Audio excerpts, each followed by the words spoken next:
શહેર કોંગ્રેસમાં ભંગાણ શરૂ થઈ ગયું છે। કોંગ્રેસનું નવું સંગઠન જાહેર થતાં જ આ ભંગાણ થયું। કોંગ્રેસનું સંગઠન જાહેર થતાં જ 6 રાજીનામા પડ્યા છે। ઉપપ્રમુખ મહામંત્રી સહિત જૂના જોગીઓ રિસાયા હોય તેવું લાગી રહ્યું છે। એક ઉપપ્રમુખ, 2 મહામંત્રીઓએ રાજીનામા ધરી દીધા તો એક મંત્રી અને 2 કારોબારી સભ્યએ પણ પદ છોડ્યા। નવા સંગઠનનું માળખું જે સામે આવ્યું તેની સામે નારાજગી વ્યક્ત કરવામાં આવી રહી છે તેવું લાગી રહ્યું છે। 151 હોદ્દેદારોની નિમણૂક બાદ આ મોટો અસંતોષનો વિસ્ફોટ સામે આવ્યો। પૂર્વ શિક્ષણ સમિતિ સભ્ય સુરેશ સુહાગિયાએ પણ રાજીનામું ધરી દીધું। આ ઉપરાંત અહીં મહત્વપૂર્ણ બાબત એ રહી કે લોકસભા ચૂંટણીમાં ગદ્દારી કરનાર નિલેશ કુંભાણી ચર્ચામાં આવ્યા છે। સસ્પેન્ડ થયેલા કુંભાણીએ નવનિયુક્ત હોદ્દેદારોને અભિનંદન આપ્યા। નિલેશ કુંભાણીના અભિનંદનના ફોટા એ સોશિયલ મીડિયા પર વાયરલ થઈ રહ્યા છે અને ઘણી ચર્ચાઓ શરૂ થઈ છે। સરદાર પટેલ ગ્રુપ કલોલ દ્વારા આયોજિત સ્નેહ મિલન કાર્યક્રમમાં ઉર્જા મંત્રી ઋષિકેશ પટેલે નિવેદન આપ્યું। કહ્યું કે દીકરીઓ સાથે બની રહેલા બનાવોને લઈને સરકારમાં રજૂઆત કરવામાં આવી છે। જ્યાં જરૂર લાગશે તે જગ્યાએ ઝડપથી સુધારાઓ કરાશે।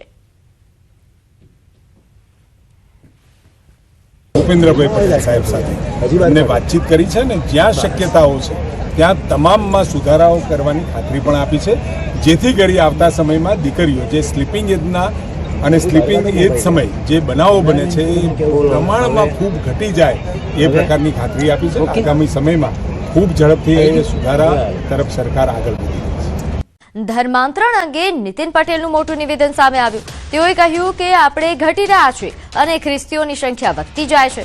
ધર્મ પરિવર્તન અંગે નીતિન પટેલનું આ નિવેદન સામે આવ્યું છે। કડીની બુડાસણ ખાતે આવેલ પંડિત દીનદયાળ ઉપાધ્યાય સંકુલમાં એક સાધારણ સભા યોજાઈ હતી, જેમાં તેમણે આ નિવેદન આપ્યું। તેઓએ કહ્યું કે 30 થી 40 વર્ષથી આપણે ઘટતા જઈએ છીએ અને આપણામાં વિભાજન થતું જાય છે।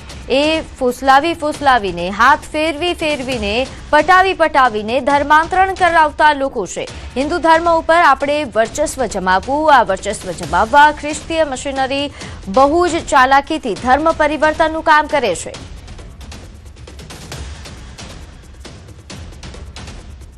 સંઘ મારફતે આપણને ખબર પડી છે છેલ્લા 25, 30, 40 વર્ષથી કે આપણે ઘટતા જઈએ છીએ, આપણામાં વિભાજન છે।